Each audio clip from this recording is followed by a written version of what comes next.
Bihar news में स्वागत है आपका दोस्तों। मैं हूं फिरदौस गनी और आप देख रहे हैं केडीबी लाइव। दोस्तों आज हो चुका है 26 मई 2024। तो आज की पूरे बिहार की टॉप न्यूज लेकर आए हैं आपके लिए। दोस्तों वीडियो शुरू करने से पहले आपके लिए एक जरूरी सूचना है कि केडीबी लाइव का ऐप आ चुका है। आप केडीबी लाइव ऐप के माध्यम से पूरे बिहार की खबरों को देख सकते हैं। केडीबी लाइव ऐप में बिहार की किसी भी खबर को मात्र 1 मिनट में दिया जाता है। तो ऐसे में अगर आप बिहार की खबरों से इंटरेस्ट रखते हैं तो आप अभी जाइए प्ले स्टोर पर और सर्च कीजिए केडीबी लाइव, आ जाएगा, उसको इंस्टॉल कीजिए और पूरे बिहार की खबरों को देखिए। तो चलिए चलते हैं आज की खबरों की ओर। दोस्तों कल प्रधानमंत्री नरेंद्र मोदी बिहार आए हुए थे। जब बिहार के पाटलिपुत्र, काराकाट और बक्सर में एनडीए के पक्ष में चुनावी जनसभा को संबोधित करते हुए प्रधानमंत्री नरेंद्र मोदी ने इंडिया गठबंधन पर जमकर के प्रहार किया है। उन्होंने कहा है कि इंडिया गठबंधन ने मुसलमानों को असंवैधानिक आरक्षण देने की बात कही है। विरोधी दलों ने ऐसा करके संविधान की पीठ में छुरा घोंपने का काम किया है। इंडिया गठबंधन वाले SC ST का आरक्षण मुसलमानों को देने की साजिश रच रहे हैं। पीएम मोदी ने कहा कि इंडिया गठबंधन वाले चाहते हैं कि मुस्लिम आरक्षण के लिए SC ST OBC का आरक्षण बदल दें। इसके लिए वे सत्ता हथियाना चाहते हैं। उन्हें आपकी चिंता नहीं है। जब हमने 1 महीने पहले कहा था कि इंडिया गठबंधन वाले लिख करके दो कि SC ST OBC का आरक्षण बदल करके मुस्लिमों को नहीं देंगे। लिख करके देने की बात छोड़िए, कोई जवाब तक नहीं दिए। मछली, मटन, मंगलसूत्र और मुजरा, क्या यही एक प्रधानमंत्री की भाषा है? ये कहना मेरा नहीं, ये कहना है आरजेडी नेता का। आपको बता दें कि प्रधानमंत्री नरेंद्र मोदी SC ST और OBC आरक्षण वाले बयान पर आरजेडी ने पलटवार किया है। राजद नेता मनोज झा ने कहा कि मुझे इसकी चिंता नहीं है कि पीएम मोदी क्या कह रहे हैं, मुझे अब उनकी चिंता है। कल तक हम उनसे असहमत थे, लेकिन अब हम उनकी चिंता कर रहे हैं। जब मैंने हाल ही में कहा था कि वे भ्रम का शिकार हो रहे हैं। मछली, मटन, मंगलसूत्र और मुजरा, क्या यही एक पीएम की भाषा है? वहीं पर बिहार के पूर्व उप मुख्यमंत्री और राजद नेता तेजस्वी यादव ने भी इस बयान पर प्रतिक्रिया दी है। उन्होंने कहा है कि जैसे जैसे चुनाव आगे बढ़ रहा है, प्रधानमंत्री की भाषा में भी भारी गिरावट आ रही है। जहाँ तेजस्वी यादव ने कहा है कि पीएम मोदी ऐसी भाषा बोल रहे हैं जो उनके समर्थकों को भी अच्छी नहीं लग रही है। उनसे पूछिए कि हमने लगभग 5 बार जाति आधारित जनगणना करवाने के लिए उन्हें पत्र लिखा, जहाँ हमने खुद प्रधानमंत्री से 1 घंटा बात की, फिर उन्होंने लिखित में मना कर दिया। फिर भी हमारी 17 महीने की सरकार ने जाति आधारित गणना करवाई। ये वही पीएम मोदी है जिन्होंने सुप्रीम कोर्ट में आरक्षण को खत्म करने का प्रयास किया था। गुजरात में 25 मुसलमान जातियों को आरक्षण मिला। मंडल कमीशन की सिफारिशों के बाद यह आरक्षण मिलना शुरू हुआ है, जब प्रधानमंत्री के धमनी में ही OBC ST ST आरक्षण का विरोध है। दोस्तों AIMIM के सुप्रीमो असदुद्दीन ओवैसी कल बिहार आए। उनके बिहार आगमन पर गिरिराज सिंह ने कड़ी टिप्पणी की थी। अब इसको लेकर के VIP पार्टी के नेता मुकेश सहनी ने प्रतिक्रिया दी है। जब पटना एयरपोर्ट पर पत्रकारों से बातचीत करने के दौरान उन्होंने कहा कि चुनाव का समय है, लोकतंत्र का पर्व चल रहा है, जब सबको चुनाव प्रचार करने का हक है, कोई आए जाए, इसमें डिबेट करने की क्या बात है। उन्होंने कहा कि ओवैसी बिहार में आए हैं तो फिर कौन सी बड़ी बात है, अच्छी बात है, वह आए, अपनी पार्टी के लिए चुनाव प्रचार करे, इसमें कोई आपत्ति नहीं है। आपत्ति किस बात की है? आपको बता दें कि गिरिराज सिंह ने OBC के बिहार आने पर कहा था कि OBC के अंदर जिन्ना का जिन है, जो OBC राष्ट्रगीत और फिर राष्ट्रगान में उपस्थित नहीं होते हैं, जिनका भाई ये कहता है कि 15 मिनट में हम हिंदुओं को भारत से साफ कर देंगे, जब उस OBC का बिहार में विरोध होना चाहिए, ये कहना है गिरिराज सिंह का।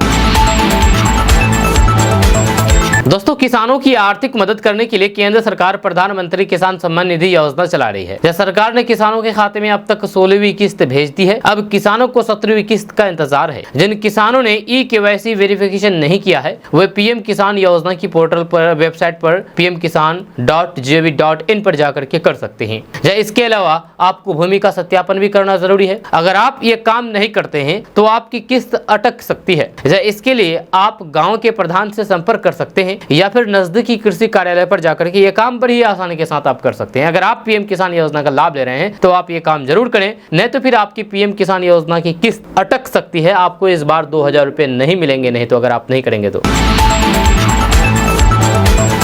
दोस्तों दुनिया भर के कई देशों से गर्मी के कारण बेचैन कर देने वाली खबरें लगातार सामने आ रही है। इस तरह की खबरों से भारत भी अछूता नहीं है। हाल ही में भारतीय मौसम विभाग यानी कि IMD ने उत्तर भारत के राज्यों में हीट वेव को लेकर के रेड अलर्ट जारी किया था। जहाँ तापमान बढ़ने के कारण लोगों को कई तरह की समस्याएं झेलनी पड़ रही है। जहाँ ऐसे में आपके अंदर भी इस तरह के सवाल उठते होंगे कि आखिर मानव शरीर अधिकतम कितने तापमान झेल सकता है, यानी कि इंसानी शरीर अधिकतम तापमान कितना अधिकतम तापमान झेल सकता है। तो आपको बता बता दें कि एक सामान्य मनुष्य के शरीर का तापमान 98.9 डिग्री फ़ारेनहाइट होता है, जो बाहरी तापमान के 37 डिग्री सेल्सियस के बराबर है। साइंस के अनुसार मनुष्य गर्म खून वाला स्तनधारी जीव होता है, जो 42 डिग्री तापमान को झेलने की क्षमता रखता है। मानव शरीर में होम्योस्टेसिस नामक सुरक्षा तंत्र होता है, जो तापमान को शरीर के तापमान को नियंत्रित रखने में मदद करता है। अब हम जान चुके हैं कि मनुष्य 42 डिग्री सेल्सियस तक झेल सकता है। जब 42 डिग्री से ज्यादा तापमान आए तो फिर शरीर को दिक्कत हो सकता है। यह समस्या तब हो जाती है जब तापमान 42 डिग्री के ऊपर पहुंच जाता है।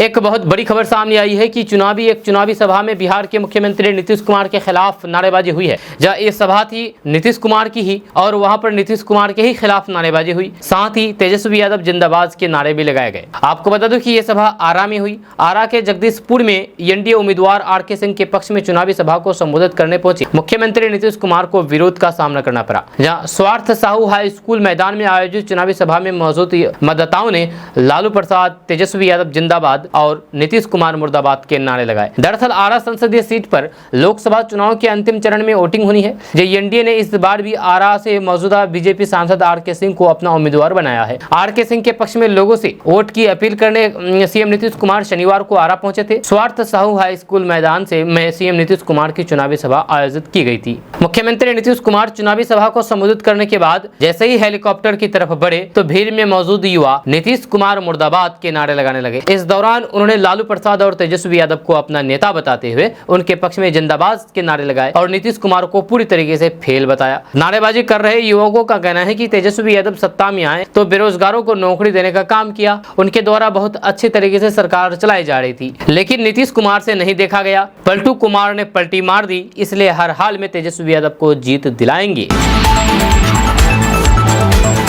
दोस्तों, प्रधानमंत्री नरेंद्र मोदी ने कहा है कि बिहार में गरीबों को लूटने वाला जितना बड़ा शहंशाह हो, जितना बड़ा शहजादा हो, उसे जेल जाना ही होगा और जेल की रोटी चबानी होगी। ये एनडीए सरकार और मोदी की गारंटी है। नौकरी के बदले जमीन घोटाले में आरोपी लालू परिवार पर निशाना साधते हुए प्रधानमंत्री नरेंद्र मोदी ने कहा कि जिन्होंने गरीबों को लूट करके नौकरी के बदले जमीन लिखवाई है, वे कान खोल करके सुन लें कि उनके जेल जाने का काउंटडाउन शुरू हो चुका है। जब लालू तेजस्वी का नाम लिए बगैर ही पीएम मोदी ने कहा कि हेलीकॉप्टर में चक्कर मारने का समय जैसे ही पूरा होगा वैसे ही जेल का रास्ता तय करना होगा। जब बिहार को लूटने वालों को एनडीए सरकार छोड़ेगी नहीं। जब प्रधानमंत्री नरेंद्र मोदी ने कहा कि 4 जून की शाम इंडिया गठबंधन में फूट पड़ जाएगी। आरजेडी वाले कहेंगे कि कांग्रेस ने लुटिया डुबो दी और एक दूसरे के कपड़े फाड़ने शुरू कर देंगे। यह कांग्रेस का शाही परिवार राज्य का ठिकरा पार्टी अध्यक्ष मल्लिकार्जुन खड़गे के सिर पर फोड़ करके विदेश में छुट्टी मनाने चले जाएंगे और खड़गे कार्यकर्ताओं का गुस्सा सहते सहते थक जाएंगे।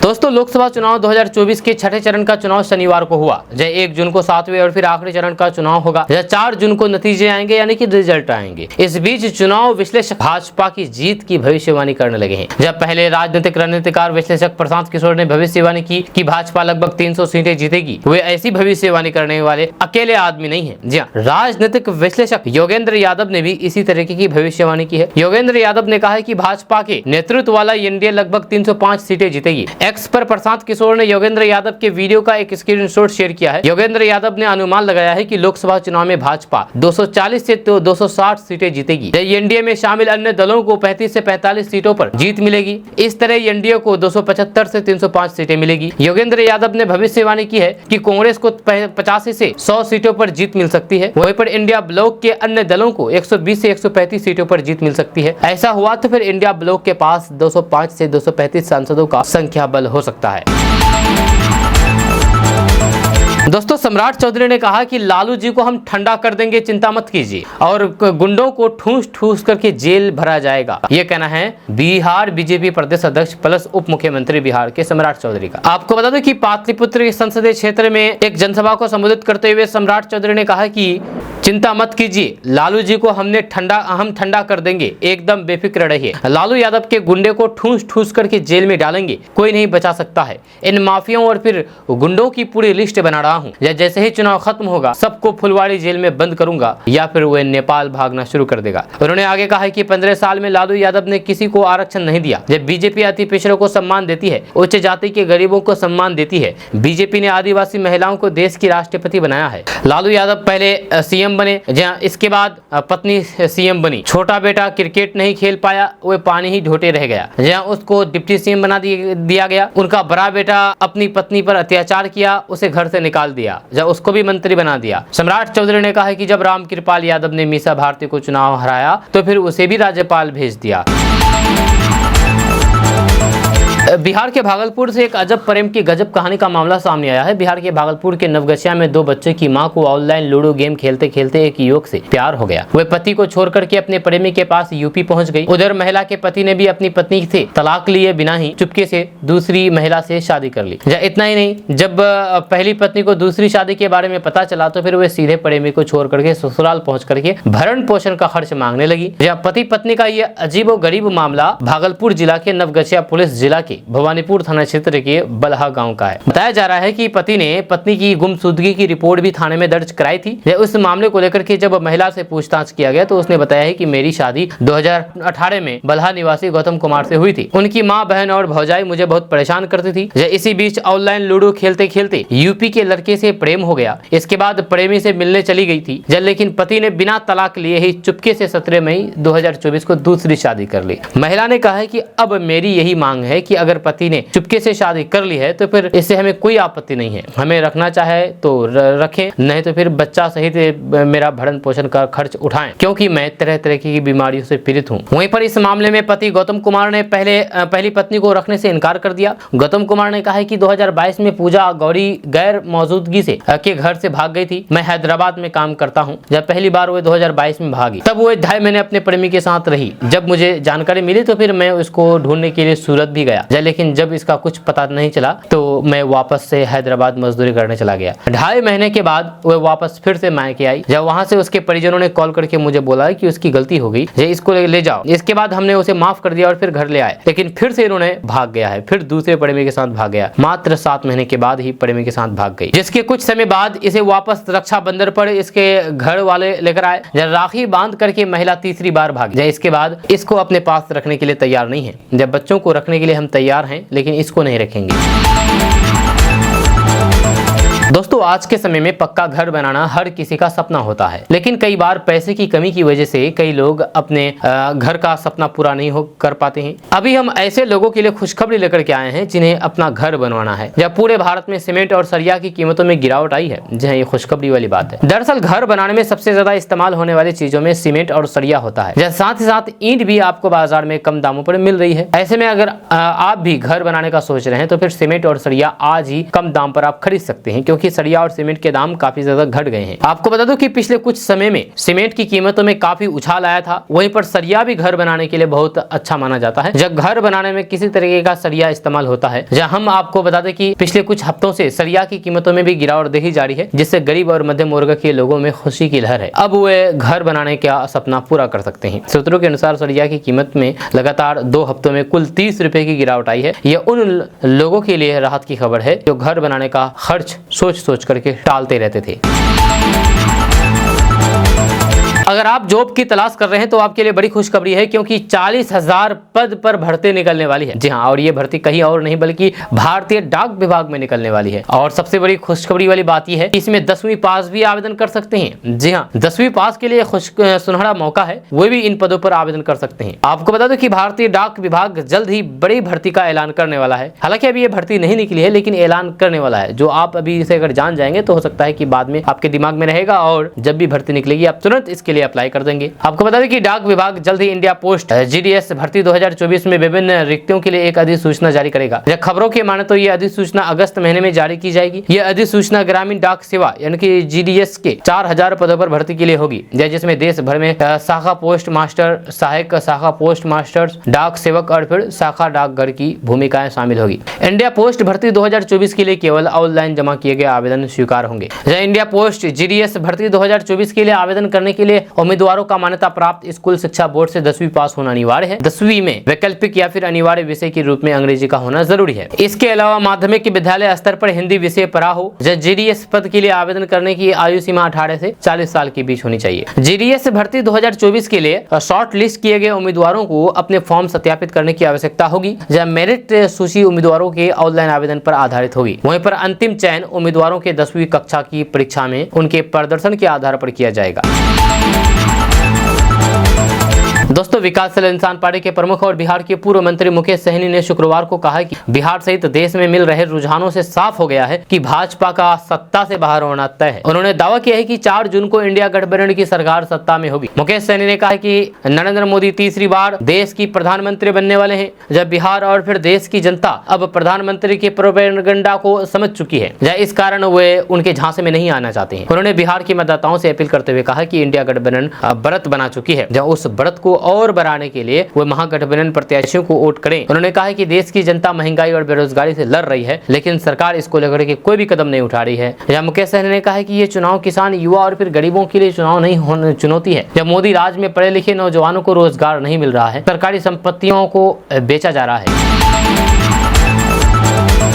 दोस्तों, आरजेडी के राष्ट्रीय प्रवक्ता डॉक्टर मनोज झा और फिर प्रदेश के मुख्य प्रवक्ता शक्ति सिंह यादव ने कहा कि प्रधानमंत्री मोदी पर निराशा हावी हो गई है। इस वजह से वे नल उखाड़ लेंगे, बिजली काट देंगे, मंगलसूत्र छीन लेंगे, भैंस चुरा लेंगे और मुजरा जैसे शब्द का प्रयोग कर रहे हैं। न जाने क्या क्या बोल रहे हैं। आरजेडी नेता मनोज झा ने कहा कि बिहार में 5 चरणों में चुनाव के बाद बदलाव के ललक स्पष्ट रूप से दिख रही है। जब बच्चा कह रहा है कि नौकरी मतलब तेजस्वी, वहीं पर प्रधानमंत्री जिस तरह की बातें कर रहे हैं वैसे लोगों को घर के लोग भी पसंद नहीं करते हैं। मनोज झा ने कहा कि पीएम मोदी को बेहतर इलाज की जरूरत है, जहां उनके मुद्दे जनता के हितों से अलग होती है। जहां सारण में हिंसक घटनाओं पर अधिकारियों से कहा कि डरिए मत, जिसका अधिकारी समर्थन कर रहा है वह जल्द ही अर्श से फर्श पर आने वाले हैं। संविधान पर विश्वास करने वालों को बिना भेदभाव काम करना चाहिए। दोस्तों, बिहार के लोगों को सफर आसान बनाने के लिए बिहार सरकार ने बड़ा फैसला किया है। बिहार की नीतीश सरकार ने बिहार के 54 शहरों को बेहतर सड़क मार्ग से कनेक्टिविटी देने के उद्देश्य से बड़ी संख्या में नई बसें चलाने का फैसला किया है। ये सभी बसें अलग अलग रूटों पर छोटे कस्बों शहरों को जोड़ते हुए राजधानी पटना में चलेगी। मिल रही जानकारी के मुताबिक 120 मार्गों पर 376 बसों की आवश्यकताओं के साथ योजना का क्रियान्वयन शुरू कर दिया गया है। दोस्तों, लोकसभा चुनाव 2024 के बीच बिहार में भारतीय जनता पार्टी यानी कि बीजेपी ने बुर्के की आड़ में वोट जिहाद के आरोप लगाए हैं। भाजपा के पूर्व मंत्री जीवेश मिश्रा ने भाजपा मीडिया सेंटर में आयोजित संवाददाता सम्मेलन में कहा कि मुस्लिम बहुल इलाकों में बुर्के की आड़ में फर्जी मतदान हो रहे हैं। जहां गलत फर्जी मतदाता पहचान पत्र लेकर के बुर्का पहनी महिलाएं बूथ में पहुंच रही है और वोट देकर के आसानी से निकल जा रही है। जहां उन्होंने स्पष्ट शब्दों में कहा कि इनका मकसद सिर्फ भाजपा को हराना है। भाजपा नेता जीवेश मिश्रा ने कहा कि मधुबनी लोकसभा क्षेत्र के जाले विधानसभा में कई मतदान केंद्रों में ऐसा हुआ है। जब गांव में फिलहाल जितने लोग नहीं हैं, उससे ज्यादा वहां के बूथों में वोट डाले गए हैं। 5वें चरण में लड़के बुर्का पहन करके वोट डाल रहे थे। उन्होंने बताया है कि जब शिकायत की गई तब जाले विधानसभा की बूथ संख्या 85 से 1 लड़का और 3 लड़की पकड़ी गई है। शिकायत मिलने पर जब मतदान केंद्र पर पहुंची तो फिर उन्हें घेर लिया गया। पुलिस बल ने उन्हें किसी तरीके से बाहर निकाला। उन्होंने मांग की है कि अब जो भी चुनाव हो तो फिर बुर्का वाली महिलाओं की महिला कांस्टेबल से जांच कराई जाए। आपको बता दूं कि इससे पहले केंद्रीय मंत्री गिरिराज सिंह ने भी बुर्के की आड़ में फर्जी मतदान करने का आरोप लगा चुके हैं। बेगूसराय में वोटिंग से पहले गिरिराज सिंह ने कहा था कि पोलिंग कर्मियों को मतदाता की पहचान की पुष्टि करने का पूरा अधिकार है। ऐसे में मतदान केंद्रों पर बुर्के पहने महिलाओं के चेहरे की पहचान करने के बाद ही उन्हें वोट डालने देना चाहिए ताकि फर्जी मतदान को रोका जा सके। दोस्तों, बिहार में इन दिनों भीषण गर्मी पड़ रही है। यहाँ गर्मी 40 डिग्री सेल्सियस के पार चला गया है। राजधानी पटना के अधिकतम तापमान 4.6 डिग्री, न्यूनतम तापमान 2.9 डिग्री सेल्सियस की बढ़ोतरी हुई है। इस कारण पटना का अधिकतम तापमान 39.5 और न्यूनतम तापमान 29.2 डिग्री सेल्सियस रिकॉर्ड किया गया है। वहीं शुक्रवार को बिहार का सबसे गर्म जिला 42.5 डिग्री सेल्सियस के साथ बक्सर रहा, जब 9 शहरों का अधिकतम तापमान 40 डिग्री के पार रहा। आपको बता दूं कि इससे पहले 20 मई को अधिकतम तापमान 41.5 डिग्री सेल्सियस औरंगाबाद और डेहरी में दर्ज किया गया था। दोस्तों तेजस्वी यादव ने आरोप लगाया है कि बीजेपी संविधान को बदल करके वंचित समुदाय के अधिकार छीनना चाहती है और इस बात पर बल दिया है कि विपक्षी गठबंधन इंडिया ऐसा कभी नहीं करेगा, कभी होने नहीं देगा। तेजस्वी यादव ये बातें झारखंड के देवघर में गोड्डा लोकसभा सीट पर कांग्रेस के प्रत्याशी प्रदीप यादव के लिए चुनावी रैली को संबोधित करते हुए उन्होंने भाजपा पर देश में नफरत फैलाने का आरोप लगाया। तेजस्वी यादव ने कहा है कि भाजपा बाबा साहेब अम्बेडकर द्वारा लिखे गए संविधान को बदलना चाहती है और आदिवासियों, दलितों और फिर अन्य पिछड़ा वर्गों के अधिकारों को छीनना चाहती है। वे आपका आरक्षण छीनना चाहते हैं। हम भाजपा को बता दें कि जब तक इंडिया के नेता हैं, हम किसी को भी अपना संविधान बदलने की इजाजत नहीं देंगे। उन्होंने कहा कि भाजपा नफरत की राजनीति करती है। उसने हिंदू मुस्लिम के नाम पर लोगों को धोखा दिया है। दोस्तों बिहार की 8 सीटों पर छठे चरण में 55.85% वोटिंग हुई है। आपको बता दें कि पिछले बार से 3% कम मतदान हुआ है। जहां लोकसभा चुनाव के छठे चरण में बिहार की 8 सीटों वाल्मीकिनगर, पश्चिमी चंपारण, पूर्वी चंपारण, शिवहर, वैशाली, गोपालगंज, सिवान और महाराजगंज में वोटिंग खत्म हो गई है। जहां शाम 6 बजे तक 55.45% मतदान हुआ है। जहां हालांकि ये 2019 के मुकाबले करीब 3% कम है। 2019 में 58.47% मतदान हुआ था। आपको बता दूं कि बिहार में छठे चरण में सबसे ज्यादा पश्चिमी चंपारण में 59.75%, तो वहीं पर सबसे कम गोपालगंज में 50.70% मतदान हुआ है। वाल्मीकिनगर की कुछ विधानसभा में वोटिंग 4 बजे तक हुई, जहां वहीं पर इसके अलावा सभी सीटों पर शाम 6 बजे तक मतदान हुआ है। दोस्तों कल तक सियासत में नीतीश कुमार को अपना सबसे बड़ा विरोधी मानने वाले चिराग पासवान के तेवर बदल चुके हैं। लोकसभा चुनाव से पहले जहां दोनों नेता एक ही गठबंधन के हिस्से हो गए, तो फिर वहीं पर दोनों के बीच अब करीबियां बढ़ती नजर आ रही है। दरअसल लोक जनशक्ति पार्टी के अध्यक्ष चिराग पासवान ने एनडीए के सहयोगी और बिहार के मुख्यमंत्री नीतीश कुमार से शिष्टाचार मुलाकात की। आपको इसके सियासी मायने समझना चाहिए। आपको बता दूं कि जब से चिराग पासवान की पार्टी टूटी, वो बिहार के मुख्यमंत्री नीतीश कुमार पर लगातार तीखा प्रहार करते रहे हैं। अब तक नीतीश कुमार और चिराग पासवान के बीच सब कुछ ठीक नहीं था, लेकिन लोकसभा चुनाव 2024 में एक ही गठबंधन में शामिल होने के बाद से चिराग पासवान भी नीतीश कुमार के खिलाफ कुछ भी बोलने से बचते नजर आ रहे हैं। अब ये समझना होगा कि चिराग पासवान नीतीश कुमार के करीबी क्यों बढ़ गए हैं, क्यों बढ़ा रहे हैं। वो इस बात को समझते हैं कि आगामी वर्ष 2025 में विधानसभा चुनाव होना है। ऐसे में वो जरा भी कोताही नहीं बरतना चाहते हैं और इस कोशिश में होंगे कि एनडीए में रहते हुए उनकी पार्टी को ज्यादा से ज्यादा सीटें मिले। शायद यही वजह है कि चिराग पासवान पुराने गिले शिकवे को भुला करके नए रिश्ते बनाने की कोशिश में है। दोस्तों भाकपा माले महासचिव दीपांकर भट्टाचार्य ने कहा है कि लोकसभा चुनाव 2024 के 5 चरणों के चुनाव में अब पूरे देश से जो खबरें सामने आ रही है, जहां उससे स्पष्ट हो चुका है कि नरेंद्र मोदी तीसरी बार प्रधानमंत्री नहीं बनने जा रहे हैं। आपको बता दूं कि बचे हुए एक चरण में भी लोग इंडिया गठबंधन के पक्ष में वोट करेंगे, ये कहना है दीपांकर भट्टाचार्य का। साथ ही उन्होंने कहा कि इससे पहले देश में इंडिया गठबंधन की एक अस्थायी और मजबूत सरकार बनेगी। काराकाट लोकसभा क्षेत्र में चुनावी कार्यक्रम में जाने से पहले पटना में उन्होंने दावा किया कि काराकाट से इंडिया गठबंधन की ओर से भाकपा माले प्रत्याशी राजा राम सिंह की जीत तय है। जब मोदी सरकार ने सबसे ज्यादा वादा खिलाफी किसानों से की है, जहाबाद के किसानों के साथ मजदूर, छात्र, नौजवान, छात्र, अल्पसंख्यक समुदाय के लोग, तमाम लोकतंत्र पसंद नागरिक इसका बदला लेने का मन बना चुके हैं। उन्होंने कहा कि 5 चरण में एनडीए बहुमत से पिछड़ गई है, अभी 1 चरणों का चुनाव बाकी है।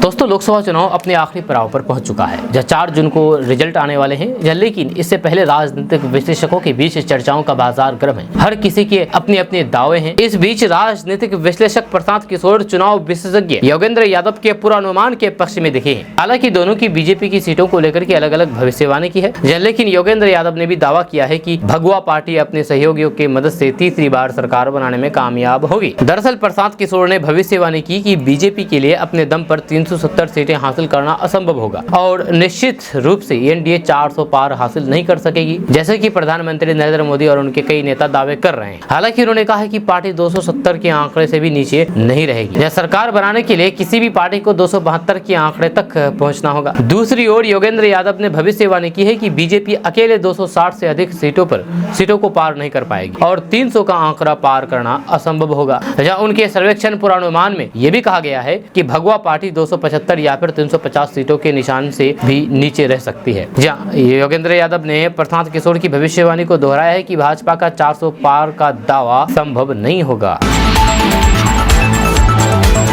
दोस्तों, कौन बनेगा करोड़पति में हॉट सीट पर बैठने की लोगों की कमजोरी का फायदा उठाते हुए एक बदमाश ने अलग अलग लोगों से करीब 15 लाख रुपए ठग लिए हैं। पुलिस ने आरोपी को बिहार से गिरफ्तार किया है। जी, आरोपी सोहराब अंसारी लोगों को फोन करके उन्हें कौन बनेगा करोड़पति में जाने के लिए चयनित होने का झांसा देता था और जाल में फंसा करके अलग अलग बहानों से अकाउंट में पैसे डालने के लिए कहता था। जानकारी के अनुसार सुनीता देवी ने 23 अप्रैल 2019 को पुलिस थाना सिकंदरा में मामला दर्ज किया था कि 20 मार्च 2019 को उसके पास केबीसी में चयनित होने से संबंधित कॉल आया था। बदमाश ने फोन पर बताया था कि कौन बनेगा करोड़पति में शामिल होने के लिए आपको 15,200 रुपए देना होगा, जो कि सुनीता ने जमा कर दिया। उसके बाद इनकम टैक्स के नाम पर 42,000 रुपए और फिर पॉलिसी के नाम पर 72,000 रुपए की मांग की गई, जो कि सुनीता ने जमा कर दिया। इतना ही नहीं, कभी गाड़ी, कभी टैक्स, कभी आने जाने के खर्च के लिए अलग अलग बहानों से करीब 15 लाख रुपए बदमाश ने वसूल लिए थे। लेकिन आज पुलिस बिहार से बदमाश को गिरफ्तार कर लिया है। तो इससे सबक ये हासिल होता है कि अगर आपके पास भी इस तरह के कॉल आते हों तो आप सावधान रहें, नहीं तो फिर आप कंगाल हो सकते हैं, आपके घर खाली हो सकता है।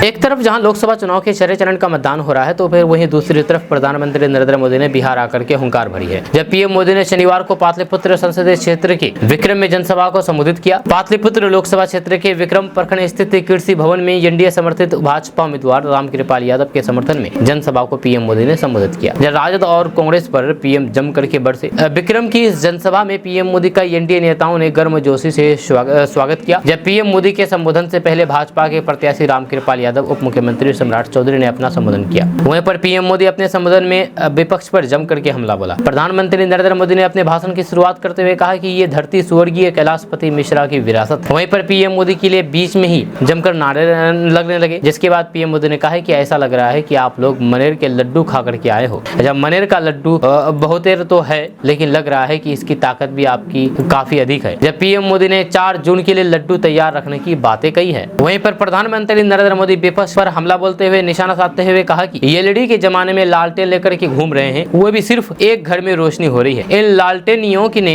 बिहार में अंधेरा कर दिया है। पीएम मोदी ने कहा है कि चुनाव के नतीजे क्या आने वाले हैं, इसका एग्जिट पोल चालू हो गया है। पीएम मोदी ने कहा है कि आप समझ लीजिए, जब ये इंडिया गठबंधन वाले सोते उठते जागते बैठते ईवीएम को गाली देना शुरू कर दे, तब मतलब ये है कि एनडीए की सफलता का एग्जिट पोल आ चुका है। 4 जून को पाटलिपुत्र में नया रिकॉर्ड बनेगा और देश में भी नया रिकॉर्ड बनेगा। जब पीएम मोदी ने आगे कहा है कि मैं भारत के कोने कोने में गया हूं और चारों तरफ से एक ही मंत्र सुनाई देता है, एक ही विश्वास चारों तरफ प्रकट हो रहा है कि फिर एक बार मोदी सरकार। पीएम मोदी ने आगे कहा है कि साथियों, 24 के इस चुनाव में एक तरफ 24 घंटे आपके लिए मेहनत करने वाले मोदी है, तो दूसरी तरफ 24 घंटे झूठ बोलने वाला इंडी गठबंधन है। एक तरफ मोदी है जो 24 घंटा 7 दिन विकसित भारत बनाने में जुटा है, 24 घंटा 7 दिन आत्मनिर्भर भारत बनाने में जुटा है। वही दूसरी तरफ इंडिया गठबंधन के पास काम नहीं। देशवासियों ने उनकी छुट्टी कर दी है। कोई जेल में विश्राम कर रहे होते हैं, तो फिर कोई बाहर रहते हैं, और इसलिए ये इंडिया गठबंधन दिन हो या फिर रात हो, सिर्फ मोदी को गालियां देने में जुटा है। वो वोट बैंक को खुश करने में जुटा है। वहीं पर पीएम मोदी ने कहा है कि कांग्रेस और राजद वाले सामाजिक न्याय का मुखौटा पहने हुए हैं, जो अपने वोट बैंक के लिए ये लोग तुष्टिकरण की राजनीति करते हैं। पीएम मोदी ने कहा कि मोदी अपनी हर गारंटी पूरी करेगा। उन्होंने कहा कि काराकाट से उपेंद्र कुशवाहा, सासाराम से उमेश राम और फिर आरा से आर के सिंह को वोट देंगे,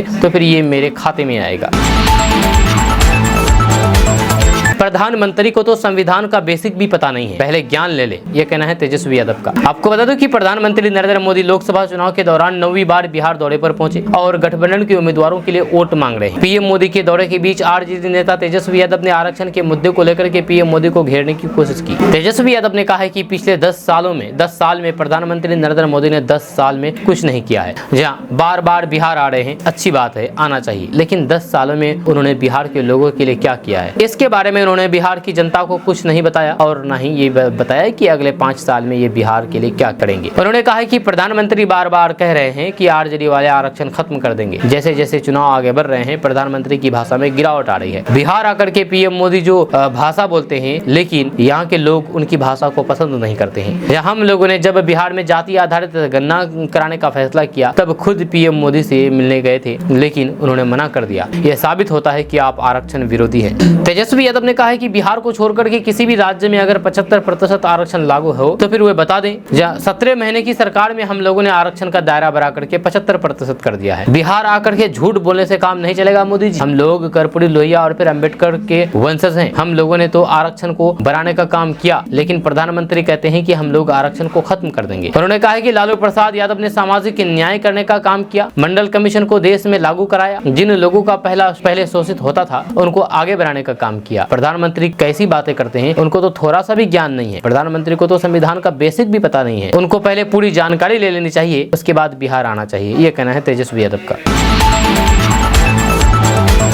ओवैसी के अंदर जिन्ना का जिन घुस गया है, वो भारत को 1947 की स्थिति में लाना चाहते हैं। ये कहना है गिरिराज सिंह का। आपको बता दूं कि केंद्रीय मंत्री और भाजपा सांसद गिरिराज सिंह ने AIMIM चीफ असदुद्दीन ओवैसी की बिहार दौरे पर तीखा हमला बोला है। उन्होंने ओवैसी पर निशाना साधते हुए कहा कि इस देश को वापस 1947 की स्थिति में लाना चाहते हैं। पटना एयरपोर्ट पर पत्रकारों ने गिरिराज सिंह से ओवैसी की बिहार दौरे पर सवाल किया गया तो उन्होंने कहा कि ऐसा लगता है कि ओवैसी नहीं बल्कि जिन्ना का जिन आ गया है। ओवैसी इस देश के ऐसे नेता है जो भारत को वापस 1947 की स्थिति में लाना चाहते हैं। उन्होंने कहा है कि ओवैसी के अंदर जिन्ना का जिन है, जो ओवैसी राष्ट्रीय गीत राष्ट्रगान में उपस्थित नहीं होते हैं, जिनका भाई ये कहता है कि 15 मिनट में हिंदुओं को भारत से साफ कर देंगे, उस ओवैसी का बिहार में विरोध होना चाहिए। आपको बता दें कि असदुद्दीन ओवैसी कल बिहार दौरे पर आए। जब पटना पहुंचे, जब वे काराकाट में अपने प्रत्याशियों के पक्ष में चुनाव प्रचार किया, जहाँ इस सीट पर ओवैसी ने अपने पिछड़ी जाति से आने वाली प्रियंका चौधरी को टिकट देकर के चुनावी मैदान में उतारा है। यहाँ इस सीट पर NDA से उपेंद्र कुशवाहा, इंडिया गठबंधन से राजाराम सिंह को प्रत्याशी बनाया है। वहीं भोजपुरी स्टार पवन सिंह निर्दलीय चुनाव लड़ रहे हैं।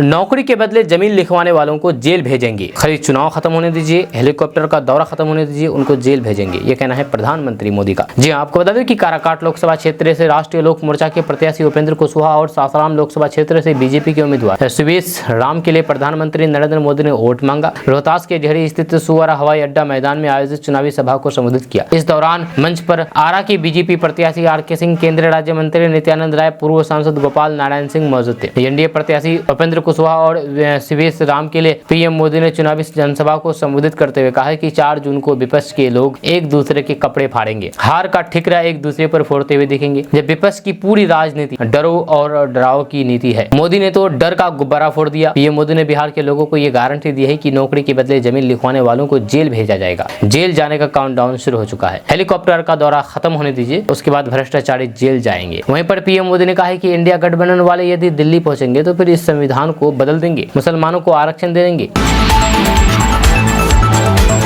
दोस्तों, प्रधानमंत्री नरेंद्र मोदी शनिवार को बिहार दौरे पर थे। लोकसभा चुनाव को देखते हुए PM मोदी ने काराकाट लोकसभा में एक चुनावी जनसभा को संबोधित किया। PM मोदी को सुनने के लिए भारी संख्या में लोग पहुंचे थे। PM मोदी ने अपने संबोधन में कहा कि मैं हमारे फर्स्ट टाइम वोटर्स को जंगलराज पार्ट 2 से सावधान करना चाहता हूं। युवाओं ने वो पुराने दिन नहीं देखे हैं जब शाम होने के बाद बाहर निकलना मुश्किल हो जाता था, जब बाहर से कोई रात में रेलवे स्टेशन पहुंचता था तो फिर घर नहीं जाता था, जब वे घर जाने के लिए सुबह के उजाले का इंतजार करता था। PM मोदी ने कहा कि अपहरण, डकैती ये बिहार का दुर्भाग्य बन गया था, लेकिन यहाँ के मुख्यमंत्री नीतीश कुमार के नेतृत्व में NDA सरकार बिहार को जंगलराज से बाहर लेकर के आई है। PM मोदी ने कहा है कि अगर गलती से भी ये लोग इंडिया गठबंधन वाले मजबूत दिखे तो फिर उनको दाना पानी मिलेगा और ये फिर से मिलकर के आपका भविष्य तबाह कर देंगे। PM मोदी ने कहा है कि ये जो लालटेन लेकर के मुजरा करने वाली जमात है, ये बिहारियों के अपमान के बाद भी कांग्रेस के चरण चूम रही है। कांग्रेस के खिलाफ एक शब्द भी बोलने को तैयार नहीं है। RJD में हिम्मत नहीं है कि वे बिहारियों के अपमान पर कांग्रेस को एक भी शब्द बोल पाए। इंडिया गठबंधन के एक साथी DMK के नेता ने बिहारियों को भद्दी गालियां दी। तेलंगाना में कांग्रेस के मुख्यमंत्री ने बिहारियों को भला बुरा कहा। जब पश्चिम बंगाल की मुख्यमंत्री आए और बिहारियों को गालियां देती है। बिहार में 7वें चरण के तहत होने वाले लोकसभा चुनाव में प्रचार के लिए असम के मुख्यमंत्री हेमंत बिस्वा शर्मा पटना पहुंचे, जहां इस दौरान इंडिया गठबंधन पर जोरदार हमला बोला। RJD प्रमुख लालू प्रसाद यादव पर निशाना साधते हुए हेमंत बिस्वा शर्मा ने कहा कि लालू ने भाषा की मर्यादा तोड़ने में गोल्ड मेडल हासिल कर लिया है। विपक्ष के ये दावा करने पर कि देश में इस बार इंडिया गठबंधन की सरकार बनेगी, इस पर उन्होंने कहा कि दावा करने का समय निकल चुका है और विपक्षी गठबंधन मैदान से भाग खड़े हो चुके हैं। हेमंत बिस्वा शर्मा ने कहा कि चौथे और फिर 5वें चरण के के चुनाव में ही हम बहुमत का आंकड़ा हासिल कर चुके हैं। छठे और फिर 7वें चरण के चुनाव में विपक्षी मैदान में कहीं भी है ही नहीं। तेजस्वी यादव द्वारा प्रधानमंत्री पर भाषा की मर्यादा को लांघने का आरोप लगाने पर उन्होंने कहा है कि अगर भारत की राजनीति में किसी ने भाषा की मर्यादा को ताड़-ताड़ किया है तो उसका नाम लालू प्रसाद यादव है। ये बात तेजस्वी यादव के दिमाग में होना चाहिए। लालू प्रसाद ने राजनीति की भाषा को खराब किया है, या उसका मुकाबला कोई भी नहीं कर सकता। भाषा की मर्यादा को लांघने का गोल्ड मेडल हमेशा लालू प्रसाद यादव के पास ही रहेगा। वहीं पर असदुद्दीन ओवैसी के बिहार दौरे पर उन्होंने कहा है कि ओवैसी हो, राहुल गांधी हो या फिर तेजस्वी यादव हो, 4 जून तक के जहां भी घूमना है घूम ले। इसके बाद मोदी जी का नया भारत का यात्रा शुरू हो जाएगा और ये लोग अपने घर में घुस जाएंगे। भाजपा के पास सिर्फ एक ही प्लान है, मोदी सरकार 400 पार। बिहार के वैशाली जिला से बड़ी खबर सामने आई है। दरअसल वैशाली में एनडीए उम्मीदवार वीणा देवी पर कुछ असामाजिक तत्वों ने हमला कर दिया, जहां असामाजिक तत्वों ने उनकी गाड़ी को रोक करके पिस्तौल दिखाई और फिर उनसे बहस करने लगे। इस दौरान स्थानीय लोग भी मौके पर जुट गए और किसी तरह से वीणा देवी के काफिले को बाहर निकाला। जानकारी के अनुसार पारू के चिंतावरणपुर में वीणा देवी के काफिले को कुछ लोगों ने रोका और उनके ऊपर पिस्तौल दिखाई। जहाँ घटना को लेकर के वीणा देवी ने एक न्यूज चैनल से बातचीत में कहा है कि पारू के चिंतावनपुर के यादव टोला बूथ नंबर 88 में कुछ लोगों ने उनके ऊपर हमला कर दिया और उनके ऊपर हथियार जैसा कुछ दिखाया। वीणा देवी ने बताया है कि किसी तरह स्थानीय थाना पुलिस और फिर लोगों की मदद से उनको बाहर निकाला गया। वीणा देवी ने बताया है कि यादव टोला बूथ नंबर 88 पर वे अपने परिवार के साथ वोट डालने के लिए डाल करके वापस लौट रही थी। वीणा देवी ने बताया है कि वे आगे बढ़ी तभी यादव टोला में असामाजिक तत्वों ने उनके ऊपर हमला कर दिया। उनके हाथ में कुछ था, जब वहीं पर स्थानीय लोगों के अनुसार बदमाशों के हाथ में पिस्तौल था। बिहारी गुजराती से डरता है क्या? ये झारखंड और दिल्ली नहीं है। एक बार हाथ लगा करके तो दिखाइए, फिर पता चल जाएगा। बिहारी किसी से नहीं डरता है। हमारे भगवान श्री कृष्ण का जन्म ही बिहार में हुआ है, जेल में हुआ है। एक 75 साल के बुजुर्ग एक 34 साल के नौजवान को धमकी दे रहे हैं कि हमें चुनाव हराओ तो फिर हम तुम्हें जेल में भिजवा देंगे, जनता फैसला करेगी। ये कहना मेरा नहीं है, ये कहना है तेजस्वी यादव का। दरअसल प्रधानमंत्री नरेंद्र मोदी कल 25 मई को चुनावी दौरा के लिए बिहार पहुंचे। काराकाट में पीएम मोदी सभा को संबोधित करते हुए बिना नाम लिए ही लालू प्रसाद और तेजस्वी यादव पर कार्रवाई करने की बात कही। इस पर नेता प्रतिपक्ष तेजस्वी यादव ने प्रतिक्रिया दी है। उन्होंने कहा है कि बिहारी गुजराती से डरता नहीं है, ये झारखंड और दिल्ली नहीं है। एक बार हाथ लगा करके तो दिखाइए। बिहारी किसी से नहीं डरता है। हमारे भगवान कृष्ण का जन्म ही जेल में हुआ है। एक 75 साल के बुजुर्ग एक 34 साल के नौजवान को धमकी दे रहे हैं कि हमें चुनाव हराओगे तो फिर हम तुम्हें जेल में भेजवा देंगे, जनता फैसला करेगी। दोस्तों आज का न्यूज़ बस तक कैसा लगा आपको नीचे कमेंट बॉक्स में कमेंट करके जरूर बताइएगा। साथ ही जाने से पहले आपके लिए खुशखबरी है कि केडीबी लाइव का ऐप आ चुका है। आप केडीबी लाइव ऐप के माध्यम से पूरे बिहार की खबरों को देख सकते हैं। तो आप अभी जाइए प्ले स्टोर पर सर्च कीजिए, केडीबी लाइव आ जाएगा, उसको इंस्टॉल कीजिए और पूरे बिहार की खबरों को देखिए। तो चलिए मिलते हैं नेक्स्ट वीडियो के साथ, तब तक के लिए जय हिंद जय बिहार।